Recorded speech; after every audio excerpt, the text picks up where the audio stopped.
on the very people who need justice the most.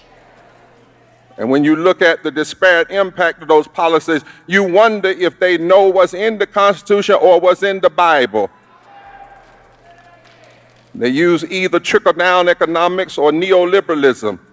Both of them, as Pope Francis has said, create a kind of magical evil that does not address the issues of our time. Here we are talking about saving TikTok, and we haven't saved 140 million poor folk in this country yet. Today's the day we have all of your church Negroes, all of your progressive, liberal, black pastors. They come together to celebrate the life and ministry and memory of Dr. Martin Luther King Jr. Now, we can celebrate some of the things that were done as part of the efforts of the civil rights movement, and at the same time speak truth to what was going on behind the scenes in terms of the lifestyle, in terms of the person himself. We can do both. But you have these liberal church Negroes, you have these church plant pastors, you have these people whose sole purpose it is, instead of pushing things that empower the black community, instead of using the word of God to uplift the black community, instead of speaking truth from the word of God, these people use their platforms, use the pulpit to push this Marxist black liberation victimization stuff. That's why I say their sole purpose is to keep the black community in a permanent state of victimhood.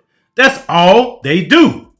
And so the latest to do this is the Reverend William Barber. This is a liberal, progressive black minister from up the road in Raleigh who goes around constantly talking about justice. You know, these people, see, that's the lasting legacy of the civil rights movement.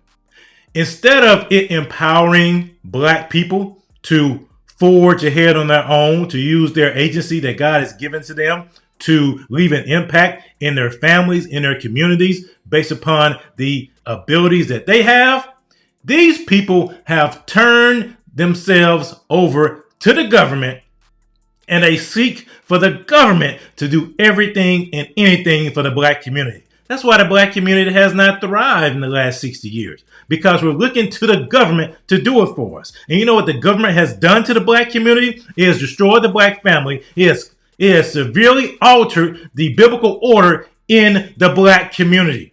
And it's led to poverty, it's led to destitution, it's led to death, it's led to destruction. But people don't want to talk about that stuff. This dude wants to get up here and talk about this. That it's 140 million, 43% of the nation, 51% of our children, 60% of black folk are poor and low wealth. That's 26 million people. 30% of white people are poor and low wealth. That's 66 million people. And the truth of the matter is, when it comes to poverty, if you can't pay your light bill, we all black in the dark. And if your children don't have anything to eat, they don't growl white. Their stomachs don't growl black. They growl hungry. 800 people died yesterday from poverty. 250,000 will die this year from poverty. In the midst of this schizophrenia. One moment we have child tax credit, the next moment we take it back. We haven't raised the minimum wage since 2009. $7.25 an hour, $2.13 an hour for tipped workers. The March on Washington called for the minimum wage to be raised by 75 cents, which would have been about $18 an hour today.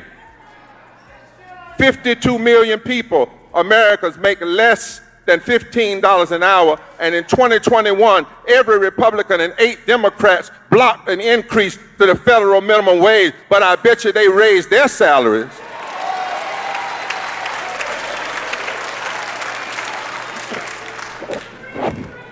Here we are talking about buying green land. We better pay people what they deserve.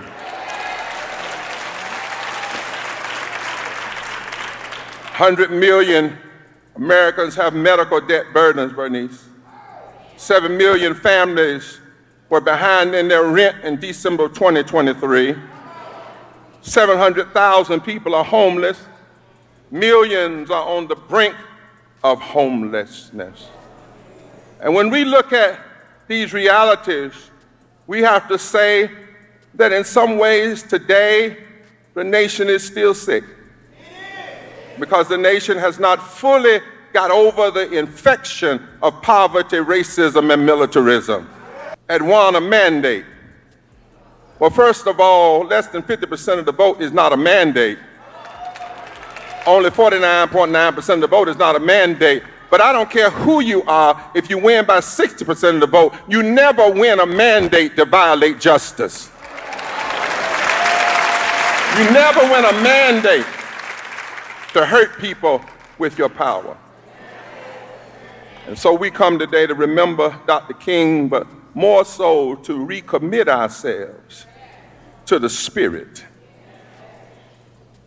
to the commitment that we will, every day we got life in our bodies, tell America who she's supposed to be, whether she listens or not. We don't come here with a dark message, but we come here with a determined message. Not with a hateful message, but a hopeful message. We come in a tradition that knows that the right time to tell the truth is always right now, and that telling the truth is the most radical and prophetic moral action you can take in a season of lies. Not stop until the poor are lifted, until the sick are healed, until humanity is respected, until our children are educated and protected, until civil rights and union rights are never neglected, until love overcomes hate. Nothing would be more tragic than for us to turn around at this point. This is no time to be at ease in Zion. We must go forward together, black and white and brown and Asian and native and young and old and north and south and east and west and gay and straight. We are America, and we must declare we ain't going nowhere but forward. When the glory comes, it will be ours. It will be ours.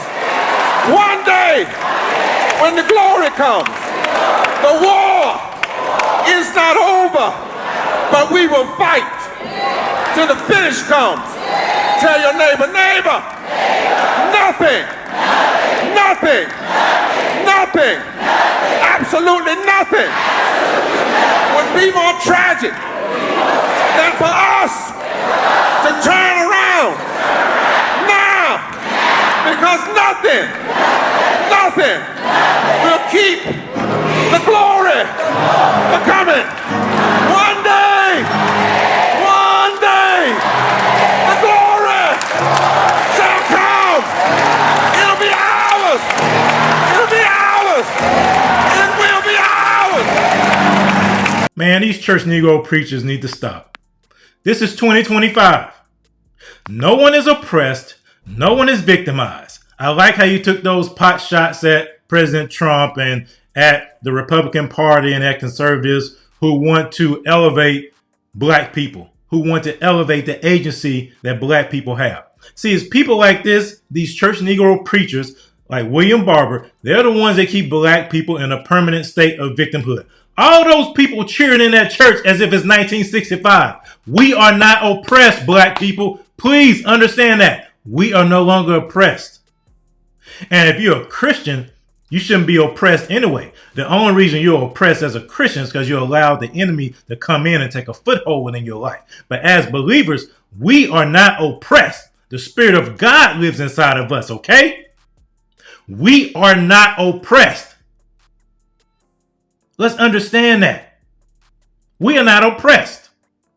We are not victims. We are empowered for greatness.